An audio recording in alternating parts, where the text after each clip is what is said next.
तो राधे राधे, मुझे 2 मिनट, देखो ताजा माल लेके आया हूँ, सीबीएसई 2025 का आया हुआ तगड़ा एमसीक्यू केमिस्ट्री का मेरे भाई। कहता है example of thermal decomposition reaction are. आपके सामने 1 2 3 4 4 रिएक्शन दी है, इसमें से आपको बताना है कौन कौन सी थर्मल डीकंपोजिशन रिएक्शन है। मेरे मित्र, इससे पहले आपको ये पता होना चाहिए कि थर्मल डीकंपोजिशन का मतलब क्या होता है, तभी आप ये आंसर का जवाब दे पाएंगे, तभी आप इस सवाल का जवाब दे पाएंगे। देखो ध्यान से, अगर समझाऊं आपको तो डीकंपोजिशन मीन्स सिंगल रिएक्टेंट, एक रिएक्टेंट रहेगा और वो टूटेगा, सिंगल रिएक्टेंट से बनेंगे टू और मोर प्रोडक्ट, टू और मोर प्रोडक्ट। तो देखो क्या सारे रिएक्शन में ऐसा हो रहा है, यहां भी सिंगल प्रोडक्ट है, सिंगल रिएक्टेंट है, तो यहां पर आप, तो देखो क्या सारे रिएक्शन में ऐसा हो रहा है। पहले में हमने देखा कि AgCl टूट गया Ag + Cl2, मतलब यहाँ पर एक रिएक्टेंट है, प्रोडक्ट 2 है, यहाँ पर भी एक रिएक्टेंट है, प्रोडक्ट 2 है, एक रिएक्टेंट प्रोडक्ट 2, एक रिएक्टेंट प्रोडक्ट 2। इसका मतलब सारे के सारे डिकम्पोजिशन रिएक्शन है,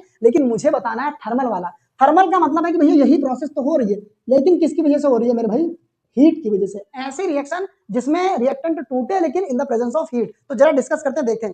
आप पढ़ेंगे AgCl Ag + Cl2 में टूटता है, लेकिन ये रिएक्शन मेरे भाई होती है सनलाइट की प्रेजेंस में, सनलाइट की प्रेजेंस में होती है मेरे भाई। CaCO3 ये टूटता है मेरे भाई हीट की प्रेजेंस में, कोई दिक्कत नहीं, ये हीट की प्रेजेंस में टूटता है। H2O टूटता है मेरे भाई H2 और O2 में, लेकिन यहां पर प्रेजेंट होती है इलेक्ट्रिसिटी, तभी ये टूटता है, इलेक्ट्रिसिटी की वजह से टूटता है, तो ये तो हो नहीं सकता। KClO3 ये भी मेरे भाई हीट की वजह से टूटता है। तो मुझे कौन कौन सा ऑप्शन मिले, दूसरा वाला और चौथा वाला हीट की वजह से टूट रहे हैं, तो यही मेरे भाई थर्मल डिकम्पोजिशन है। देखो पहला और तीसरा, पहला और दूसरा बिल्कुल नहीं, दूसरा तो है लेकिन पहला नहीं है। दूसरा और तीसरा, देखो दूसरा तो है लेकिन तीसरा नहीं है। उसके बाद तीसरा और चौथा, मेरे भाई तीसरा नहीं है, चौथा है, लेकिन ये भी ऑप्शन गलत हो गया। डी वाला देखो, D for Devasena, second and fourth पकड़ लो, इसको गर्दन पकड़ के मरोड़ दो। D for Devasena is the correct answer. मिलेंगे एमसीक्यू नंबर 5 में, तब तक के लिए रिवीजन कर लेना बहुत तगड़े तरीके से।